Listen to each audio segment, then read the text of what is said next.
मदलसा का अलर्क को राजनीति का उपदेश।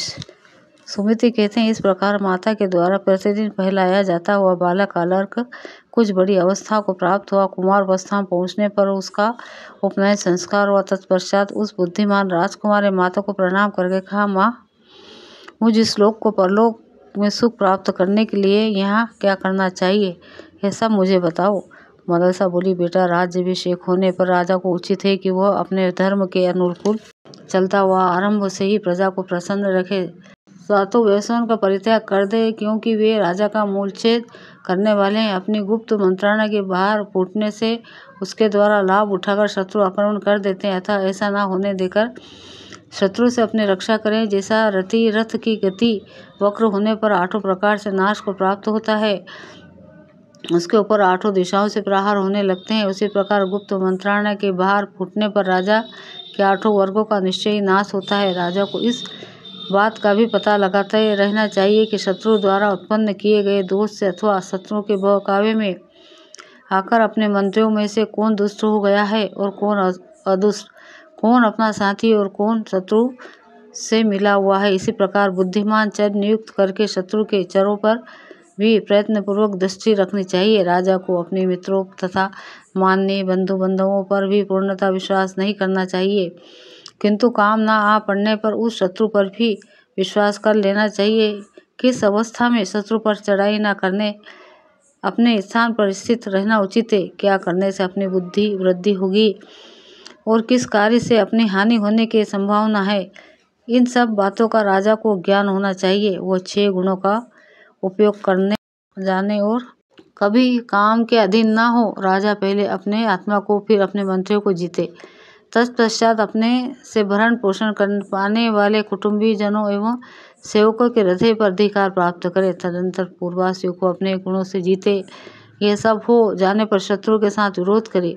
जो इन सब को जीते बिना ही शत्रु पर विजय पाना चाहता है, वो अपने आत्मा और मंत्रियों पर अधिकार न रखने के कारण शत्रु समुदाय के वश में पड़कर कष्ट भोगता है। इसलिए बेटा, पृथ्वी का पालन करने वाले राजा को पहले काम और आदि शत्रु को जीतने की चेष्टा करनी चाहिए। उनके जीत लेने पर विजय असंभवी है। यदि राजा ही उनके वश में है हो गया तो वो नष्ट हो जाता है। काम, क्रोध, लोभ, मद, मान और हर्ष, ये राजा का विनाश करने वाले शत्रु हैं। राजा पांडु काम से अशक्त होने के कारण मारे गए तथा अनुहद्र क्रोध के कारण ही अपने पुत्र से हाथ धो बैठे।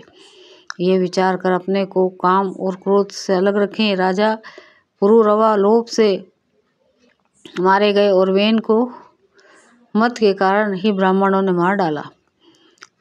अनायुष के पुत्र को मान के कारण प्राणों से हाथ धोना पड़ा तथा पुरजय ने की मृत्यु हर्ष के कारण हुई, किंतु महात्मा मरुतत्त ने इन सबको जीत लिया था, इसलिए वे संपूर्ण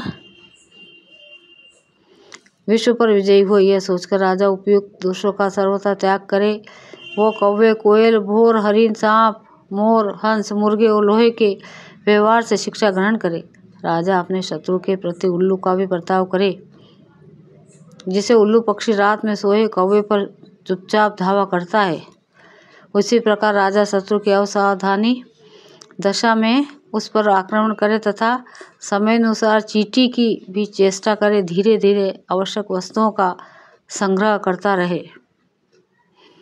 राजा को आगे की चिंगारियां तथा सेमल के बीज से कर्तव्य की शिक्षा लेनी चाहिए। जिससे आग की छोटी सी चिंगारी बड़े से बड़े वन को जला डालने की शक्ति रखती है, उसी प्रकार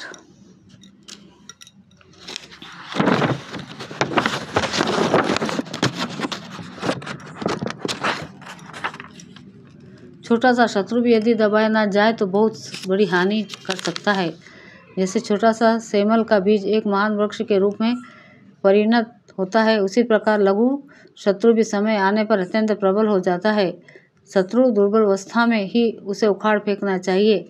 जिसे चंद्रमा और सूर्य अपनी किरणों का सर्वत्र समान रूप से प्रसार करते हैं, उसी प्रकार नीति के लिए राजा को भी समस्त प्रजा पर समान भाव रखना चाहिए।